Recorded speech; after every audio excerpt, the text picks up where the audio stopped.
I had heard about the dying city for years, but seeing it emerge from the mist like this felt like stepping into a dream. It was cold, it was wet, and it was absolutely perfect. It felt like I was the only person left on Earth.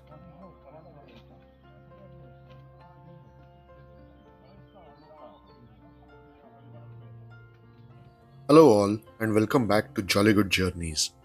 Today, I'm in Civita di Bagnoregio, a 3,000-year-old city that is quite literally disappearing into the valley below. The rain has cleared the crowds, so let's head across the bridge and see what's left of the dying city for ourselves. The journey started back in the main town of Bagnoregio. It was buzzing with that typical Tuesday morning energy. People were heading to work and scooters were splashing through the puddles. It felt very much alive, which only made the destination ahead feel more isolated.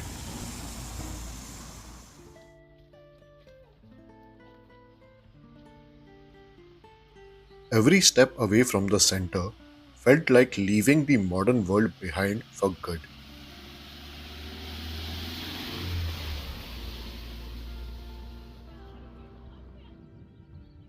The bridge is about 300 meters long, and on a day like this, it felt like a gangplank into the clouds. The wind was whipping across the valley. The Badlands below were hidden in the mist, making every step feel like a leap of faith. I didn't want the walk to end, despite the rain. There was something incredibly grounding about the rhythm of my boots on the concrete.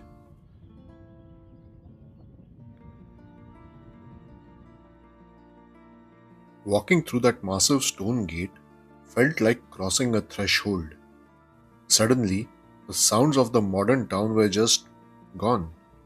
It was just me, the rain, and 3,000 years of Etruscan history.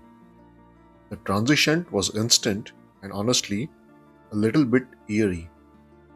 I stood there for a moment, just listening to the silence of the stone.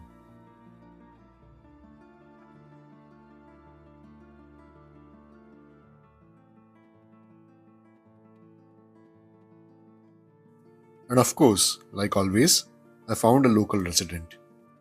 This little one didn't seem to mind the damp weather at all.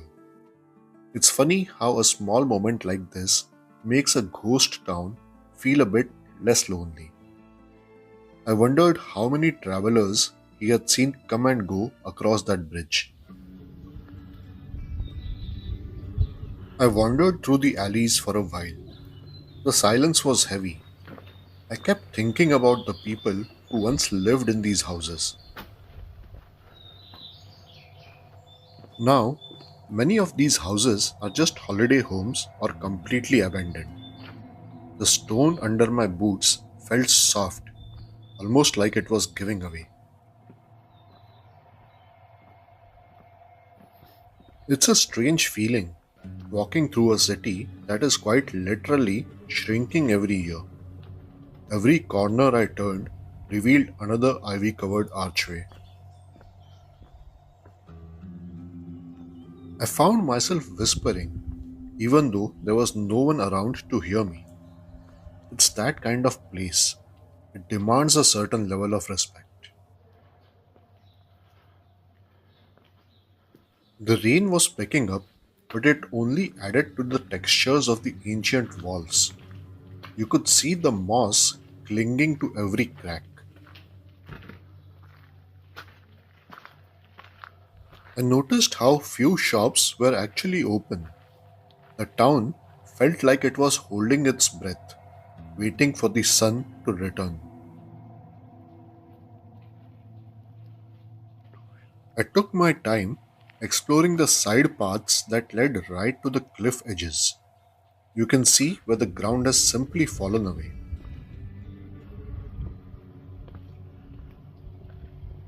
It's a beautiful place, but there's an undeniable sadness here. It's a city that knows its own time is limited.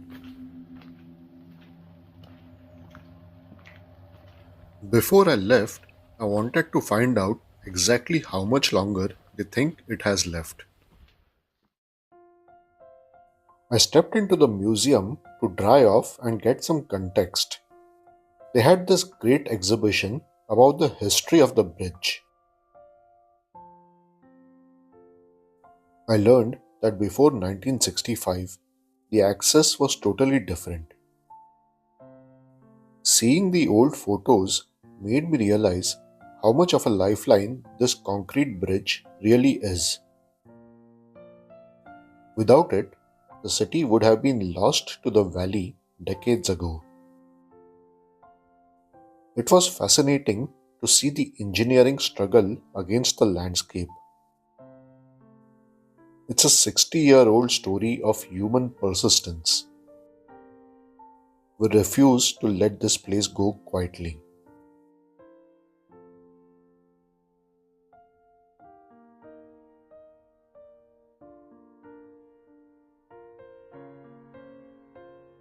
But as I moved into the next room, the reality of the geology started to set in. The science of it is pretty grim. The town sits on a plateau of soft volcanic rock over unstable clay. It's a recipe for disaster. Landslides have been a part of life here for centuries. I looked at the maps showing the original site of the city. It's lost so much ground already. It's a slow motion disaster that you can actually see when you look out the windows. The cliffs are constantly retreating. The exhibits documented a slow, unavoidable surrender to nature. It's not a matter of if, but when. When I finally headed back, the fog had completely swallowed the city. It was like the whole place had never existed at all.